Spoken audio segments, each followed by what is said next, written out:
Welcome to Talks with Dr. Gupta and friends. Picture the bridge of the Starship Enterprise. Picture data. Fully autonomous, learning, reasoning, moving through the world like a person made of circuits and metal. For decades, that was science fiction's holy grail. According to the deep dive we're unpacking today, we are no longer dreaming about it. We are speedrunning Star Trek. The source material is a conversation between Peter Diamandis and Brett Adcock, founder of Figure. They aren't in a studio. They're standing on a factory floor in San Jose, inside a facility called Baku. It isn't quiet. CNC machines, engineers moving fast. And in the center, humanoid robots being prepared to build other robots. The claim is staggering. Humanoid robotics could unlock a $50 trillion global market. Why $50 trillion? Because roughly half of global GDP is labor. Solve labor. Capture that value. Just a few years ago, these machines could barely stand upright. Now they're making coffee. What changed? Everything. The shift is not incremental. It's architectural. Early humanoids were hard-coded. Hundreds of thousands of lines of C. Every joint scripted. Every motion predefined. It was expensive, reportedly around $100 per line to write and verify. And worse, it was brittle. Move a cup 3 inches and the robot grabs air. You cannot write if-then logic for the physical universe. The world is too chaotic. The inflection point? A Keurig machine. Instead of scripting how to insert a delicate K-cup with a crinkled foil lid into a precisely shaped slot, they switched to end-to-end learning. Pixels in. Motor torques out. The robot sees the world. A neural network processes it. The motors respond directly. No middle script. No handcrafted rules. They deleted over 100,000 lines of code.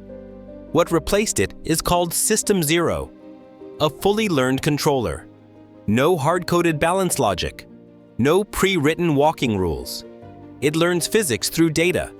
And unlike humans, learning compounds. If one robot learns to open a heavy door, that knowledge is uploaded, trained centrally, and deployed to every robot in the fleet. Instant skill replication. That is the true exponential. There's an important lesson here. Large language models are semantically intelligent. They understand concepts. But embodiment is different. When engineers placed a powerful text-based model inside a robot and told it to find the exit, it walked directly into a glass wall. It knew what an exit sign meant. It did not understand glass. Semantic intelligence is not physical intelligence. Figure is building vision language models that reason about gravity, friction, collision, pressure. Not just words. The brain must understand physics, and the body must keep up. Figure 3 weighs roughly 135 to 150 pounds. Soft wrapped for safety. Equipped with flexible toes to maintain balance while crouching. That toe matters. Without it, you tip backward. Humanoid robotics is biomechanics meeting machine learning. But here's the critical part. They build everything in-house. Motors, batteries, sensors. You may ask, why? And the answer is latency. If your neural net reasons at 200 Hz but your motor lags, the robot falls over. The hardware must operate at the speed of the brain. This is full-stack autonomy. We've all seen the viral backflips. Impressive, often misleading. There is a difference between open-loop and closed-loop control. Open-loop is playback, motion capture, scripted sequences. Push the robot mid-air and it fails instantly. Closed-loop autonomy senses, adjusts, corrects in real time. True autonomy looks boring. It looks like work. One reported benchmark. A robot performing logistics tasks for 67 hours with only one error. No flashy choreography, just consistent output. That's the signal. If the video is heavily edited, be skeptical. If it runs uncut for minutes, showing recovery from mistakes, pay attention. The revolution is happening in the boring footage. Now, the number that sounds impossible.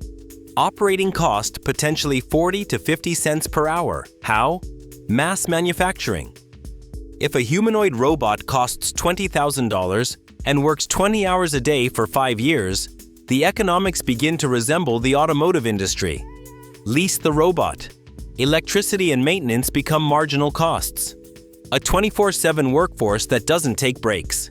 This caps labor costs, which is why the prize is measured in trillions. Geopolitically, the race narrows to the US and China. China reportedly has over 150 humanoid startups iterating aggressively. In the US, only a handful of serious contenders. This is not a niche technology. It is the next platform shift. Miss it, and you miss the century. Now let's understand the rollout. Factories will come first. Homes come next. Industrial deployment in 2026. Early home alpha testing potentially 2026-2027. But the home is chaos. Children, pets, glass walls, clutter. There's a benchmark, the baby test. If you would trust the robot to hold your newborn, it's ready. That's the bar. Yet the bigger shift isn't mechanical, it's psychological. These machines will have cameras. They will record. Privacy becomes the trade-off for convenience. We traded privacy for search and maps. Will we trade living room privacy for a 50-cent an hour butler? History suggests yes.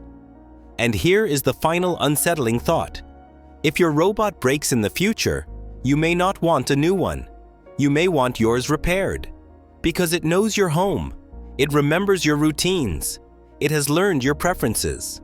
People name their Roombas.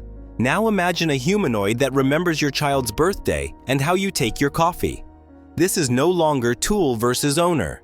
It edges toward companionship. The asset is no longer code. It is data. The compounding advantage belongs to whoever gathers the most real-world physical experience. So if you want to see the future, ignore the viral backflips. Look for the uncut footage. The robot moving boxes. Folding laundry. Working without spectacle. Watch the work, not the dance. Thanks for listening to Talks with Dr. Gupta and Friends. Stay safe, stay curious, and happy new thinking.